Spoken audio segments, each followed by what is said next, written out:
Good evening, students. This is the third lecture of measurements and experimentations chapter. Already 2 lectures on this chapter were posted, and this is the third lecture or third session. And particularly in this session we will study how to measure time. How to measure time, or your topic is measurement of time. Measurement of time. Now we all know that time can be measured using your watch, stopwatch, wristwatch, or pendulum clock or wall clock. There are various instruments by which we can measure actually time. But in this session we will only talk about pendulum clock. We will only talk about pendulum clock with which we can measure time. Clear? So the instrument is your pendulum clock. The instrument is your pendulum clock. Clear? With this instrument we will measure time, and this pendulum clock is actually based on the periodic oscillation of pendulum. It is actually based on periodic oscillation of pendulum. Clear? So how pendulum clock looks like? Now before going into the pendulum clock, there are 2 types of pendulum. One is your simple pendulum and one is your compound pendulum. Clear? One is your simple pendulum, one is your simple pendulum, and one is your compound pendulum. But we will study only on simple pendulum. Clear? We will talk about only on the functions of simple pendulum, how simple pendulum works or how simple pendulum looks like. So I'll draw the diagram of simple pendulum, of how simple pendulum actually looks like. This is a fixed point, and with this fixed point there is a string. So simple pendulum actually looks like this.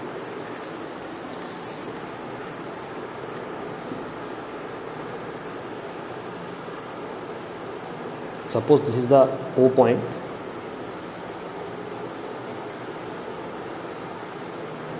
this is the A point, and this is B point.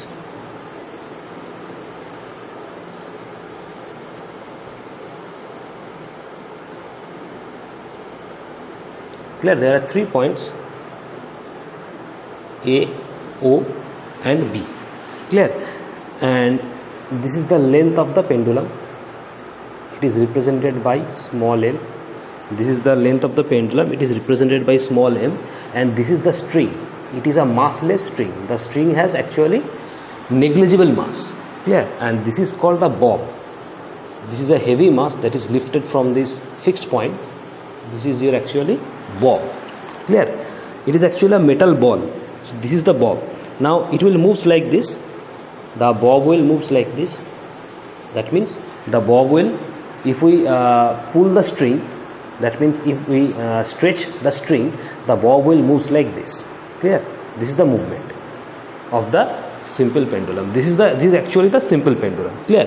So a simple pendulum is a heavy point mass. A simple pendulum is a heavy point mass suspended from a rigid support by a massless and inextensible string. So this string is actually massless. This string is actually massless, and it is also inextensible. Inextensible means it cannot be extended. Like spring can be extended. We know that spring can be extended.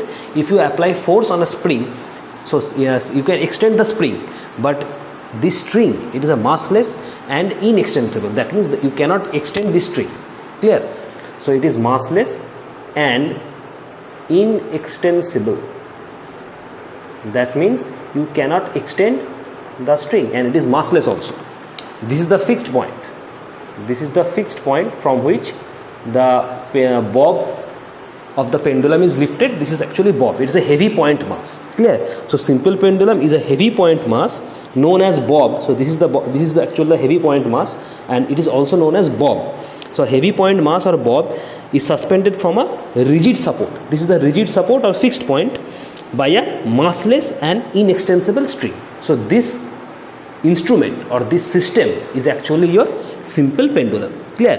This is an ideal case because we cannot heavy a mass having the size of a point and also a string which has no mass, because the strain, if the string is extensible one, if the string is an extensible one, then we cannot lift this bob, because when the bob will oscillate, the string can tore from this fixed point.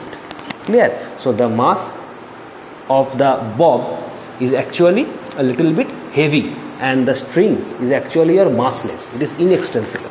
The string you cannot extend.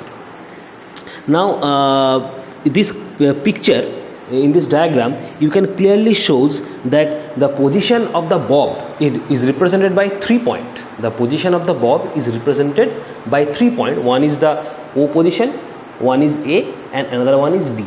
Now this O position is called the mean position of the bob. This O position, it is called actually the mean position of bob. This is actually called the mean position of the bob. Now a heavy solid or iron or brass ball is suspended from a light but strong thread from a rigid support. Now this bob, it is actually a iron ball or brass ball, so it is actually made of iron. This bob is actually made of a metal, and the metal is generally iron or brass. So this bob, that is iron or brass ball, is suspended from a light but strong thread from the fixed point or from the rigid point. The ball is called the bob. So this diagram is actually depicts the position of the oscillating bob.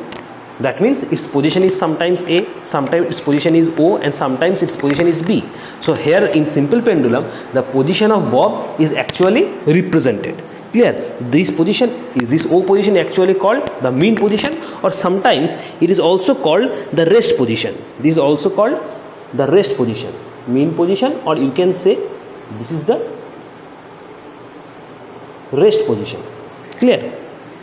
When the bob from its mean position O is pulled to one side and then released, the pendulum is set in motion and the bob moves alternatively on either side of the mean position. That is, when you pull the string and extend the bob, it will moves like this. The movement will of the bob will looks like this. That means it will travel alternately on either side of the mean position. That means this is the mean position, and from either side of the mean position means the bob will move towards this direction. Clear? This is the either side of the mean position. This is the mean position. So this is your mean position or rest position, and these two positions are actually the either side of this mean position. So when the bob from its mean position, that is from O position, is pulled to one side and then released, the pendulum is set in motion and the bob moves alternatively on either side of the mean position. So this is the function of simple pendulum. Clear? We should know some terms related to this simple pendulum. Just take a screenshot, or you can follow your textbook. This diagram is given on the textbook. So some terms related to this simple pendulum, we should know that the terms are like oscillations, amplitude, next your time period, effective length. These terms you should know, that what is oscillation, what is amplitude, what is frequency, what is time period, so that you can understand clearly about simple pendulum and its function. So number one is your oscillation. So what is oscillation? Oscillation is actually one complete to and fro motion of the bob. One complete to and fro motion of the bob. This is your actually oscillation. That means this was your pendulum. I'll draw a rough sketch of the pendulum. This is the bob. So this was the mean position, that is O position. This was your A position, and this was your B position. Clear? This is the simple pendulum, how its simple pendulum looks like. So oscillation means one complete to and fro motion. To and fro motion means one complete motion. One complete to and fro motion means, to and fro means the motion will not be, the one complete to and fro motion, that is the motion will be regular. The motion will be regular motion. So one complete to and fro motion of the bob is actually your oscillation. So definition of oscillation will be one complete to and fro motion of the bob of the pendulum is called one oscillation. That means if the bob is released from A, then it will travel to B via O and then again comes back to A. So if the bob is released from A position, it will goes to B and then back again A position. So this represents one oscillation. I am repeating again, listen carefully. If the bob is released from A position, it will travel like this and comes to B position via the mean position, and when again it will comes back to A position. That is your one oscillation, one complete oscillation. That means the bob will travel via mean position to either side of the mean position. That is, the bob will travel one complete to and fro motion. This is actually your one oscillation. Clear? So if the bob is released from A position, it will go to B position and then again comes back to A position. That means one oscillation. Then again it will travel from A to B position and then again comes back to A position. That means your one oscillation, that means again one oscillation. That means total two oscillations. Clear? So one oscillation means when the bob is released from A position, it will go to B position and then again comes back to A position. That is your one oscillation. Clear? So on one complete to and fro motion or one complete regular motion of the bob of the pendulum is actually your oscillation. Clear? Next time period. Next is your time period, or you can say time period of oscillation. Time period, or you can say time period of oscillation. Time period or time period of oscillation. It is actually represented by capital T.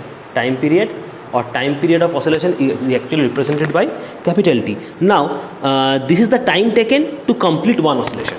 Time period or time period of oscillation means it is the time taken to complete one oscillation. That means the time taken by the bob to travel from A point to B point and then again comes back to A point is actually your one oscillation, and the time taken for this one oscillation is actually your time period. That means the time taken by the bob to travel from A position to B position and then comes back again to A position is actually your time period. Clear? So it is represented by capital T and its unit is second. Its unit is second. As it is time, that means its unit will be second. Clear? Next is your frequency. Next term is your frequency. It is represented by, frequency is generally represented by either small f or sometimes it is represented by small n also. So frequency is represented by either small f or sometimes it is represented by small n also. So what is frequency? It is actually nothing but the number of oscillations. It is actually nothing but the number of oscillations made by the bob in 1 second. The number of oscillations made by the bob in 1 second. That is actually your oscillation. That is actually your frequency. Number of oscillations made by the bob in 1 second. That is your frequency. Clear? It is represented by small f or small n. So what is the unit of frequency? What is the unit? Its unit will be second inverse.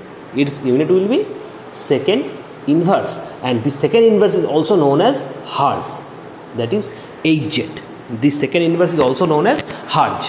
That means if question is asked that what is the unit of frequency, you can say second inverse or hertz.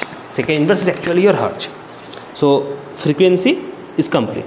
Next, what is the relation between time period and frequency? There is a relation between time period and frequency.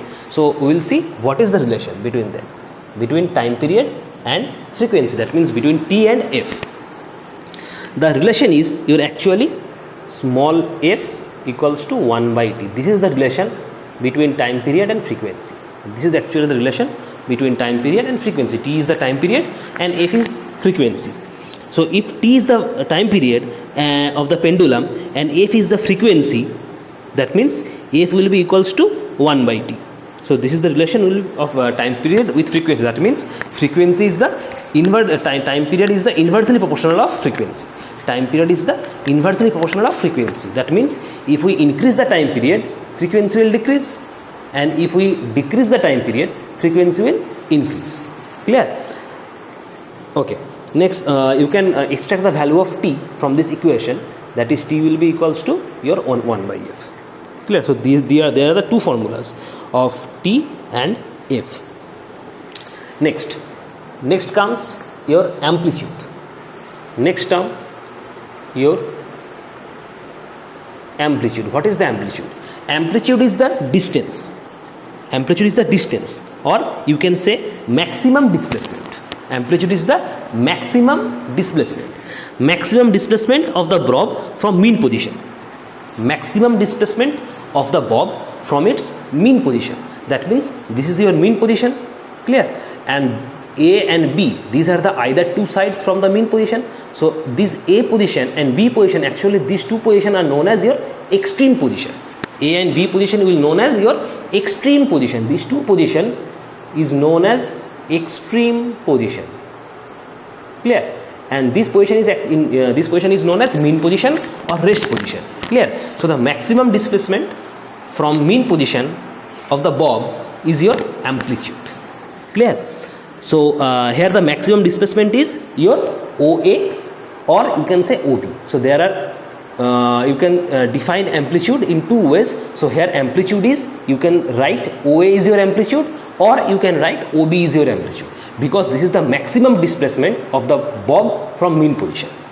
That means the maximum displacement is OA from this side and OB from this side. So maximum displacement of the bob from its mean position on either side of the simple pendulum is your amplitude. So what is the unit of amplitude? What is the unit? As amplitude is the displacement, that means the unit of displacement will be the unit of amplitude.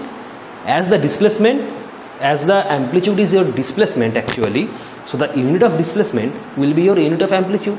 So what is the unit of displacement? SI unit of displacement is meter, and CGS unit displacement is centimeter. So that will be the unit of amplitude. So unit of amplitude will be your meter in SI and centimeter in CGS. Clear? This is the unit of amplitude. Clear? Next, effective length of pendulum. Effective length of pendulum. Effective length of pendulum. That means this is the length of pendulum L. This was the length of pendulum. So what is the effective length of pendulum?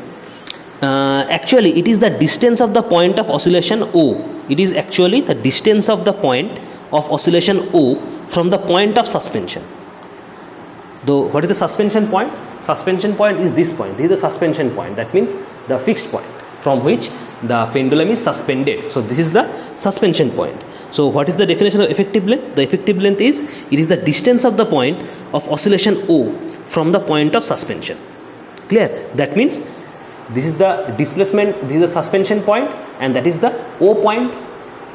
This is the displacement, this is the suspension point, and this is the O point, that is mean point. So this distance, that means this distance is actually your effective length. That means the distance between the suspension point, that is S, and point O, that is your mean point, is actually the effective length of a pendulum. It is represented by small l. So this is the your effective length, that is small l is the effective length of the pendulum. Clear? Next is your how measurement of time period. How you can measure the time period of a simple pendulum. How you can measure the time period or time using a simple pendulum. Now there is a relation between time period and the effective length. There is a relation of time period with effective length. The relation is time period T is directly proportional to square root of L. Time period T is directly proportional to the square root of L, that is square root of effective length of the pendulum. Now if you square on both sides, if you square the both sides, that means it will be T square proportional to L. If you square on both sides, it will be T square proportional to L. That means T is your time period and L is your effective length. That means time period is directly proportional to the effective length. Time period is directly proportional to the effective length. That means if you increase the effective length, time period will increase. and if you decrease the effective length, time period will decrease. This is the relation. That means T square proportional to L, or you can say T proportional to L. Clear? So if we know the distance or effective length of L, then we can easily measure the time. If we know the effective length of pendulum, that means if we know the value of L, then from that value we can easily calculate the time using this equation. Clear? This is how we will measure time using effective length of the pendulum. Next, now if question is asked that plot a graph or draw a graph with time period of the pendulum with effective length. That means if a question is asked that plot a graph of T square versus L, that means plot a graph of time period versus effective length of a pendulum. So the graph will looks like this. Now this is the origin, O point, this is your x-axis, and this is your y-axis. Clear? This is the origin point, this is the x-axis, and this is the y-axis. Now this is T square on y-axis, that is time period, and this is the effective length L on x-axis. Now we know that T square is directly related to L, or T square is directly proportional to effective length. That means if effective length increases, time period will increase, and if effective length decreases, time period will decrease. That means the plot of T square versus L will be the straight line. The plot of T square versus L will be a straight line passing through the L axis. That means, or x axis you can say, there is the plot will like this. The plot will be like this. That will be a straight line. Clear? Because it is because T square is directly proportional to L. That means if L is increases, T square will increase. If L decreases, T square will decrease. That means the plot will be the straight line passing through the x axis, or you can say L axis, because you have taken L in your x axis. Clear? So graph will be looks like this. Now suppose this is your suppose this is the I have taken 2 points. There are 2 points. Suppose this is the your A point, and this is your B point. Clear? Or you can, this is the A point and this is the B point. Clear? So this is your point P, this is your, suppose this is the point R. You can extend this line. This is the point R, mention it as a point Q. This is your suppose point D, and this is the point C. Clear? Mention this point as L1 and L2, and the time period is, this is your T1 square time period, and this is your T2 square. So the graph will looks like this. That means in A position the time period is your T1 square, and in B position the time period is your T2 square. Come to x-axis. In if time period is T1, then the position of length, that is position of length, that is effective length, will be your C. If time period is T1, then the effective length will be your C, and if time period is T2, then the effective length will be your D. Clear? So now T1 square is greater than T2, that means the point C, that is effective length, will be greater than this effective length. If the time period is T1 square, then effective length is your OC, and if the time period is T2 square, then effective length is your OD. Now as T1 square is greater than T2 square, that means OC will be greater than OD, which clearly explains the graph. So the graph will be your straight line. Clear? Now what is the slope of the graph? If question is asked that what is the slope of this graph, how to find slope of this graph? So the slope of this graph will be,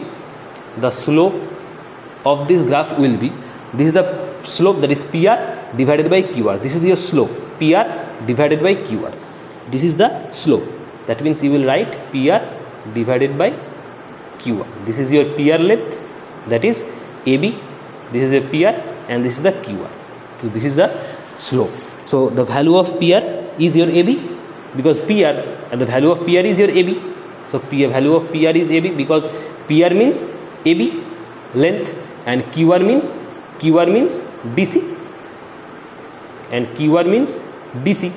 So the length is, the slope will be AB by DC, or AB by DC. Now value of AB will be the value of AB, the AB, A is T1 square and B is T2 square. So the value of AB will be T1 square minus T2 square, T1 square minus T2 square, and DC will be your, this is the DC, that means D is your L2 and C is your L1. So DC will be your L1 minus L2. The difference is L1 minus L2. So this is the slope, that is T1 square minus T2 square divided by L1 minus L2.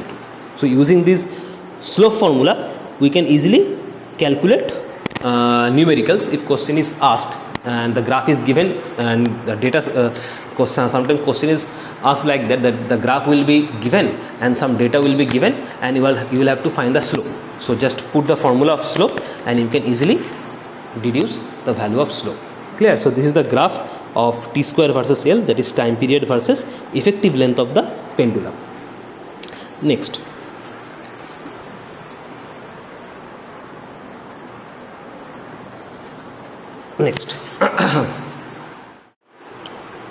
Next topic is your the factors affecting the time period. Next topic is your factors affecting time period. What are the factors that affects the time period of pendulum? What are the factors that affect the time period of pendulum? So number one factor is length, that is effective length. Number one factor is your effective length, that means this L, because we know there is a relation between effective length and time period, and the relation is your time period proportional to square root of L. So number one factor is your effective length that affects the time period. How? Now the time period of oscillation is directly proportional to the square root of effective length. In this relation we can easily clear the fact that time period of simple pendulum is actually directly proportional to the effective length, square of the effective length of the pendulum. Clear? So we can if we square on both sides, that T square proportional to L, that means a pendulum clock, if the length of the pendulum clock or effective length of the pendulum clock increases, then its time period will increase, and if the effective length of a pendulum clock decreases, then time period will decrease. So there is a practical example of this time period, how time period affects due to the effective length of a pendulum. Now in summer or winter season, this pendulum clock, in summer season and in winter season, this pendulum clock actually, time of the pendulum clock changes, because our pendulum clock is generally made up of a metal ball which is known as bob. Pendulum clock is generally made up of a metal ball which is known as bob. Now due to the seasonal change of temperature, what happens is that the effective length, that means L of the pendulum, changes.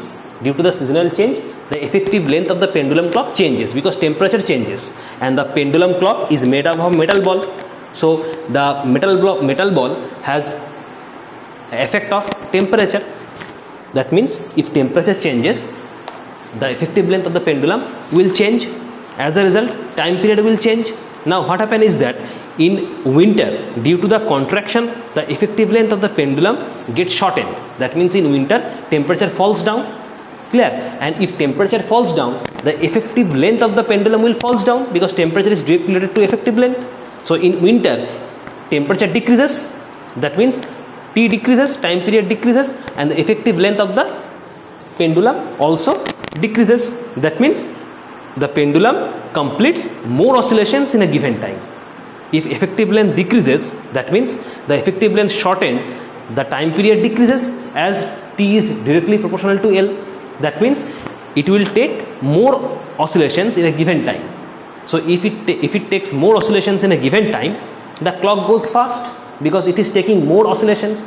That means the clock will go fast in winter season. But in case of summer season, the temperature is high. That means the summer season it expands. That means the increase in the effective length of the pendulum, the time period is increased, because in summer season temperature gets higher and it is expanded. That means time period will increase, and if time period will increase, the effective length also increases. That means the pendulum clock will take less number of oscillations in a given time. The pendulum will take less number of oscillations in a given time. That means it will go slow.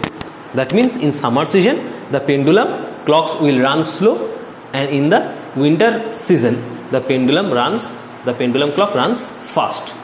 Clear? So this is actually based on the time period and effective length of the pendulum. This actually happens due to the temperature change. The temperature changes and that affects the time period, and finally it affects the effective length of the pendulum. Clear? So this is the practical example how time period affects the effective length of the pendulum. Next factor which affects the time period is the gravitational constant or acceleration due to gravity. The next factor is the acceleration due to gravity. That means acceleration due to gravity is represented by g. Acceleration due to gravity is represented by small g. So the factor is dependent, this g factor, that is acceleration of gravity, is dependent on time period. It affects the time period. So we know that g is always downward. G is always actually downward. So the relation between t and g is t proportional to 1 by root g. That means time period is actually inversely proportional to the square root of acceleration of gravity. Time period is actually inversely proportional to the square root of the acceleration due to gravity. That means if g decreases, time period will increase, and if g increases, time period will decrease. Clear? This is the inverse relation of gravitational acceleration of due to gravity with time period. So this is how time period affects due to the acceleration of gravity. So this is the second factor, that is acceleration due to gravity. Next, third factor. What is the third factor? Now the time period of oscillation actually time period of oscillation depends on these two factors mainly time period of oscillation, that is t, depends on this two factor only. That is, one is your effective length and one is your gravitational acceleration due to gravity. Now there are other two factors on which time period doesn't depend. The other two factors, very important factor, on which time period or t actually does not depend. One is your mass of the bob, that is the mass of the bob, or material of the bob which is suspended from the fixed point, that is the mass of the bob, or you can say the mass of the material with which the bob is made. So time period is independent of this factor. That means time period will not depend on this factor.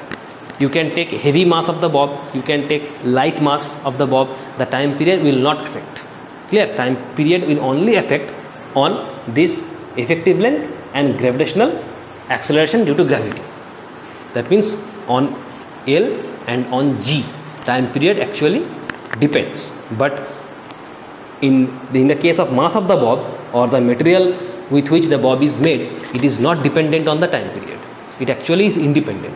Clear? So this is very important. And number 4, another factor which is not dependent on time period. Now the other factor is the time period of oscillation does not depend on the mass of the material, that is mass of the bob, and it is not dependent also the extent on the swing on the other side. Extent on the swing means the bob is, when the bob is suspended and you have extended the bob, it goes like this, it will goes like this. Now what happens is that the bob will moves like this. When you extend this bob or clinch this bob, the bob will moves like this. That means the time period will not depend on the extent of the swing. That means how much distance you have extended the bob. So how much distance means is your amplitude. Because we know the amplitude is the maximum displacement of the bob from either side of the mean position. That means here the maximum displacement is the amplitude. That means how much distance you can move is actually your amplitude. That means the maximum displacement. So the fourth criteria is your amplitude. So amplitude is not dependent on time period, or you can say time period is actually independent on amplitude.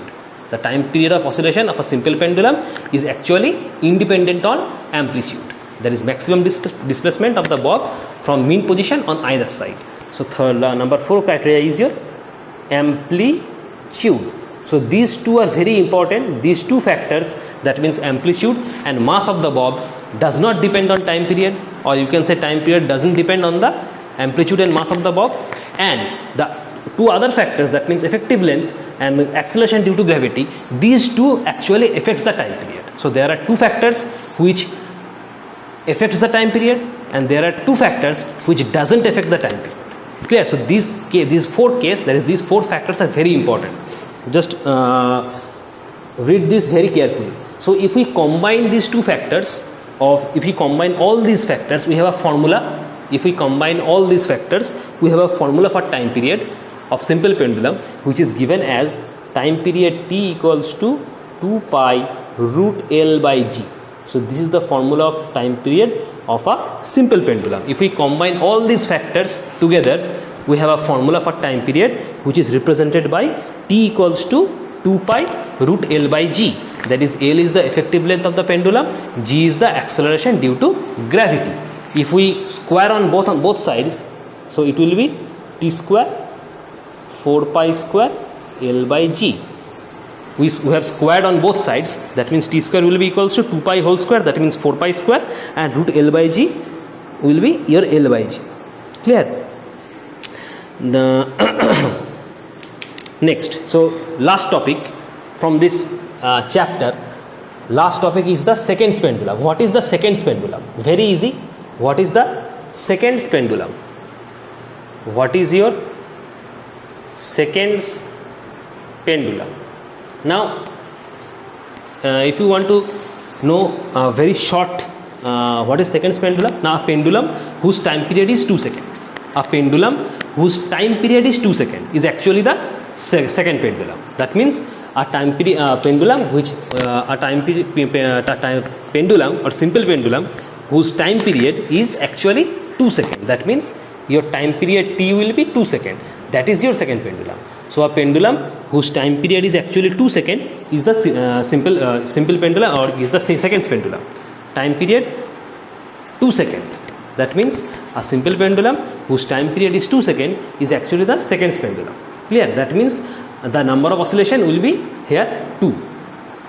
Number of oscillation will be here 2. Now effective length of this simple pendulum is actually L. Effective length of a simple pendulum is actually L. So in case of seconds pendulum, also the effective length will be L. Only the time period will vary.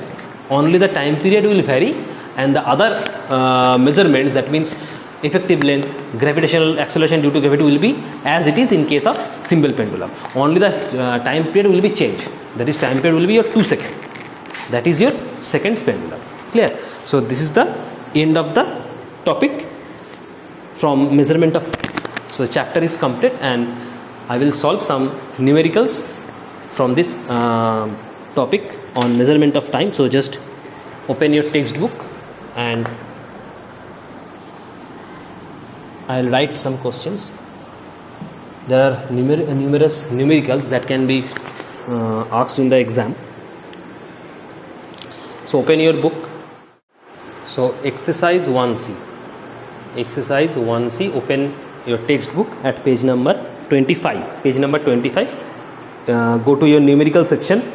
The first question. The first question says, a simple pendulum completes 40 oscillations in 1 minute. Find its frequency and time period. A simple pendulum completes 40 oscillations in 1 minute. Find its frequency and time period. So number one is to find your frequency. Now what is the frequency? What is the frequency? Frequency is actually the number of oscillation per second. Frequency is actually the number of oscillation per second. So frequency is given as 40. Frequency is given as 40 oscillations. That means 40 oscillations in 1 second. Clear? 40 oscillations in 1 second. So frequency is the number of oscillation per second. So just write, frequency is the number of oscillations per second. This is actually your frequency. Clear? Frequency is the number of oscillations per second, and the number of oscillations here is 40 in 1 minute. It is given that number of oscillation is 40 per minute. So write number of oscillations equals to 40 per minute. Now here look at the look at this value very carefully. The oscillations is given in per minute.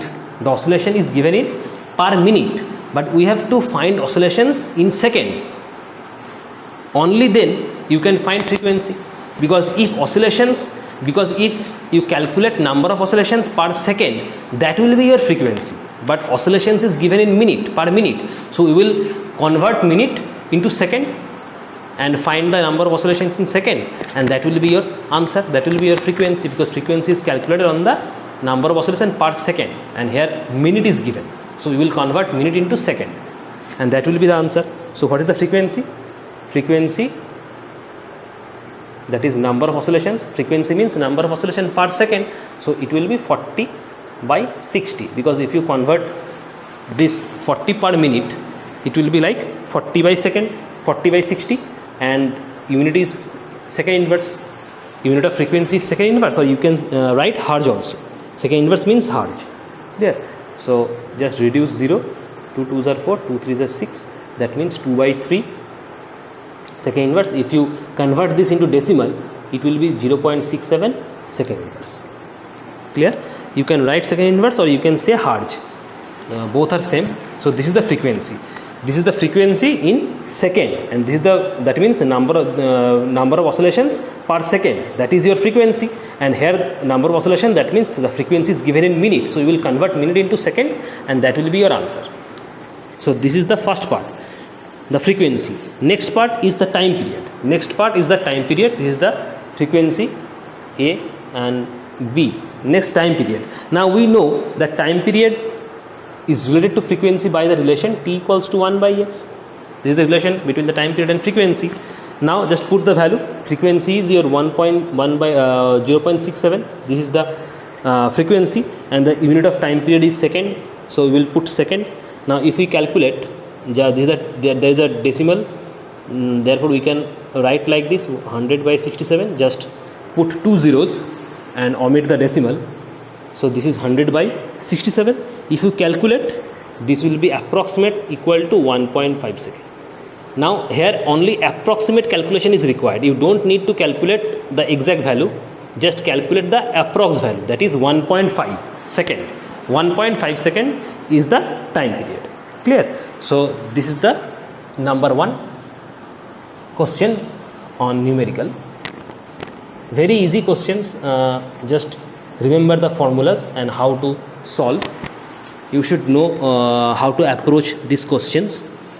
Next, just turn over the page and see question number 5. Turn over the page and question number 5. Question number 5 says, compare the time periods of two pendulum of length 1 meter and 9 meter. Now two pendulums are given. One is 1 meter length and one is 9 meter length. Now we have to compare these two pendulums in time periods. So suppose just write, suppose let T1 and T2 be the time period of the two pendulums given. Let T1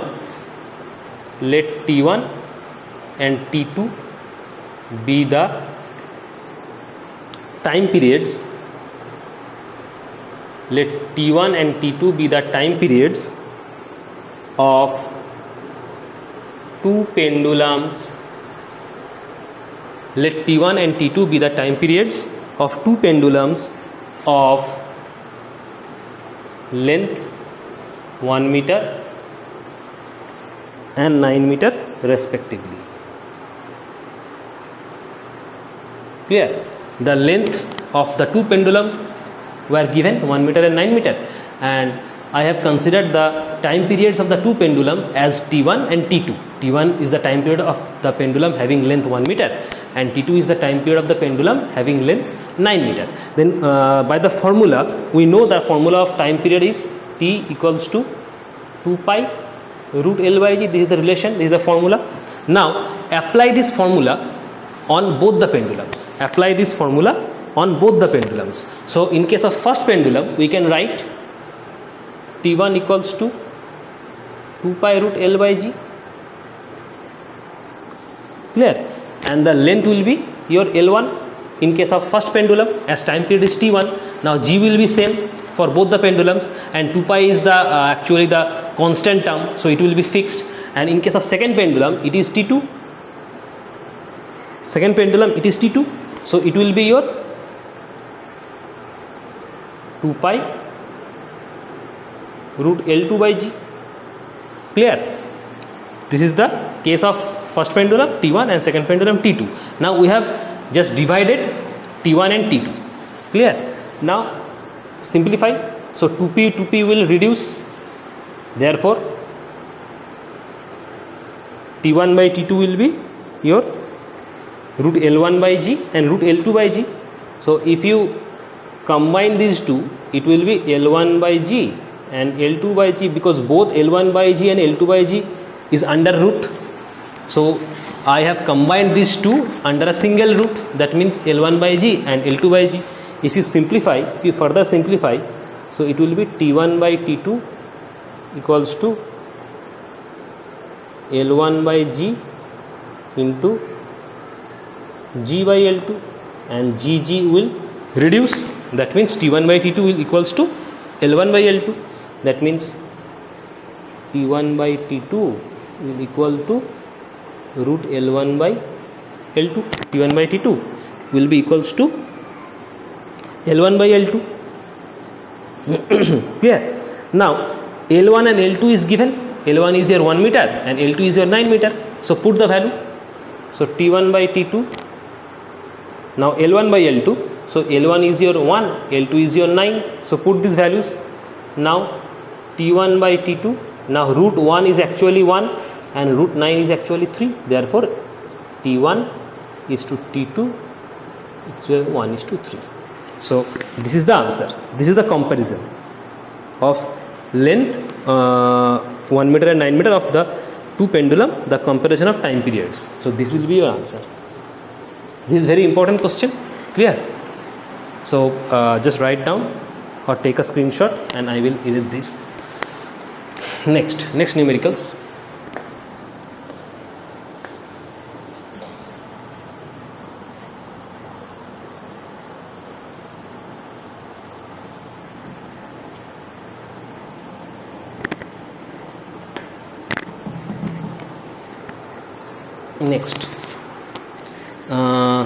Next numerical is question number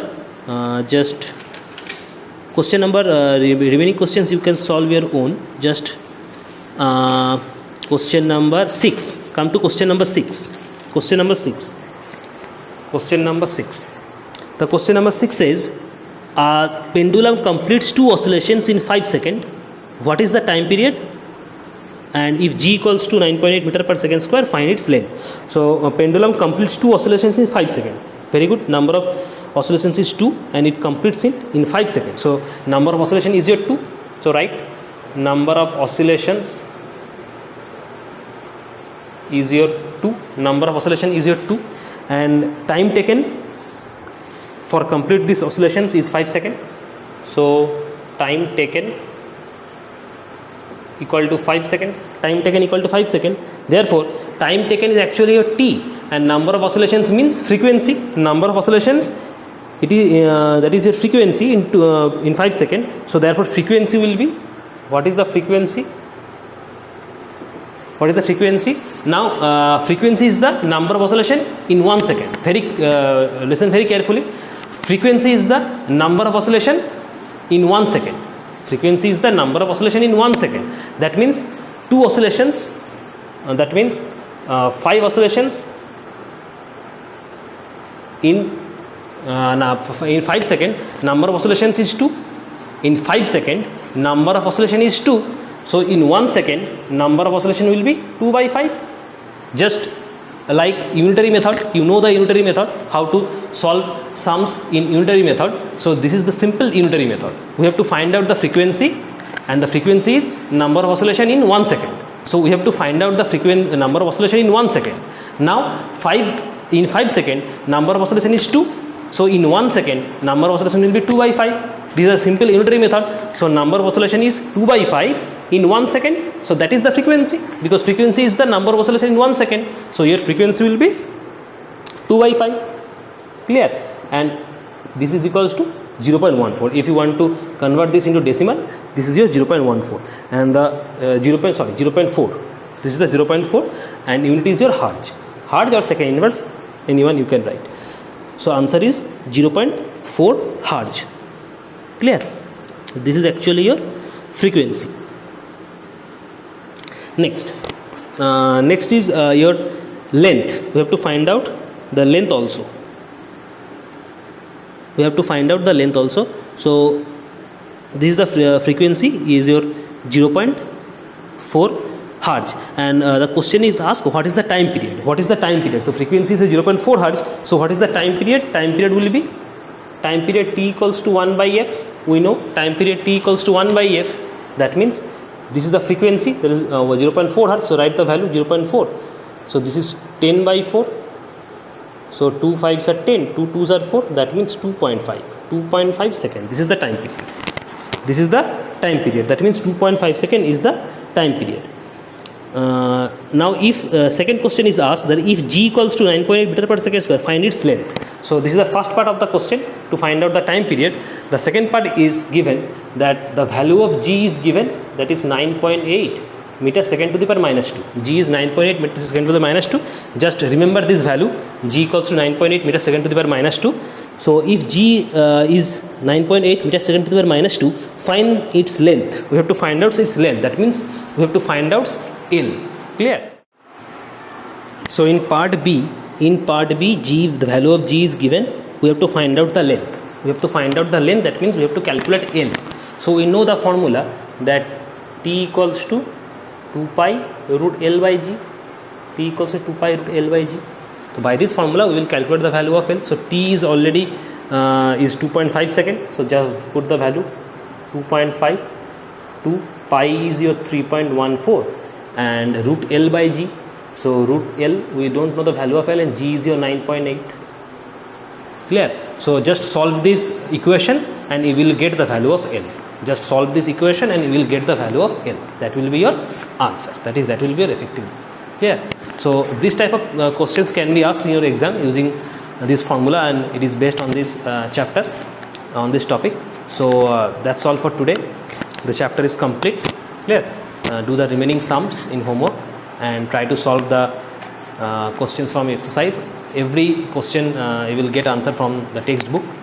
So that's all for today. The chapter is complete. Clear? Thank you.